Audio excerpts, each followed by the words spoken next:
along. We're starving over here.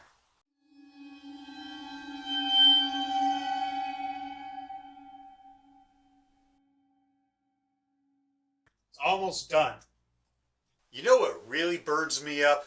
YouTube videos about testing fuel additives by burning them in the open air. This is absurd. The point of a fuel additive that claims to improve combustion is to improve combustion in your engine. If you want to test a fuel additive's effects on combustion, shouldn't you test it in an engine? Worse, burning a pure fuel additive is meritless.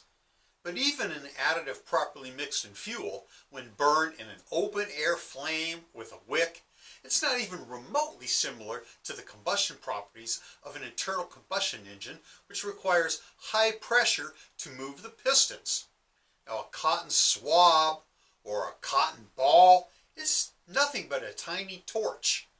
Dipped in fuel or absorbed up the wick through capillary action, the fuel slowly evaporates off the wick's surface where the vapors mix with air and burn, producing heat and light.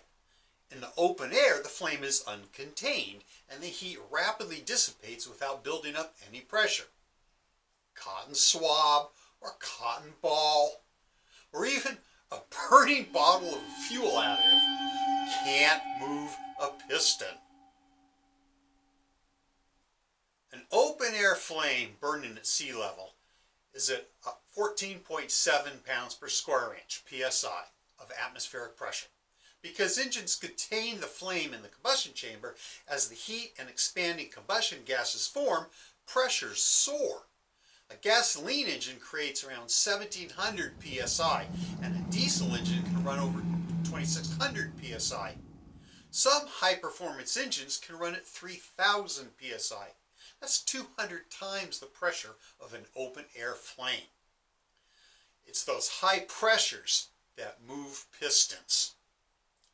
Now, testing the effects of a combustion-enhancing fuel additive like Star Tron for improved fuel economy and emissions reductions can be done several ways.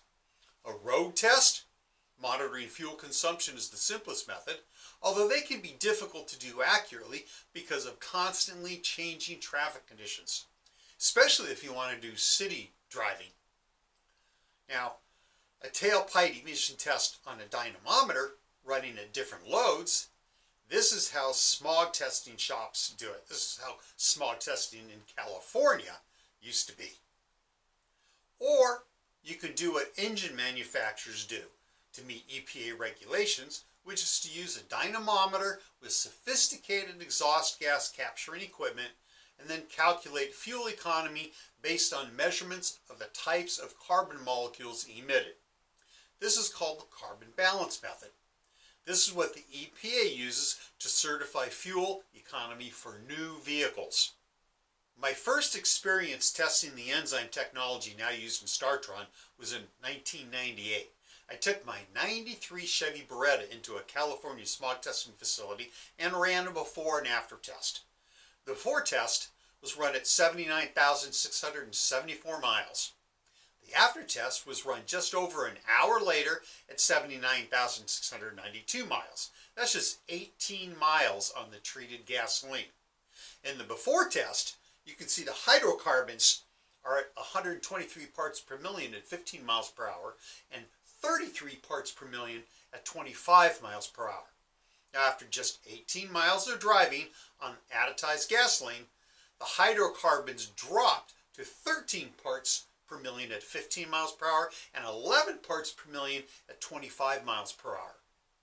The carbon monoxide is also greatly reduced from 0.28% at 15 miles per hour and 0.03% at 25 miles per hour in the untreated gasoline to 0.01%, almost nothing, at both 15 and 25 miles per hour in the treated fuel. Hydrocarbons and carbon monoxide result from incomplete combustion. They are also highly toxic. The enzymes used in Star Tron improve the fuel's atomization and reaction with oxygen, which can lower these toxic pollutants significantly. Now, if a fuel additive claims to improve combustion, remember, If it isn't tested in an engine, it's meaningless. The YouTube videos that burn fuel additives in open air flames, well, they won't leave you with a very good taste in your mouth. Thanks for watching, and please subscribe.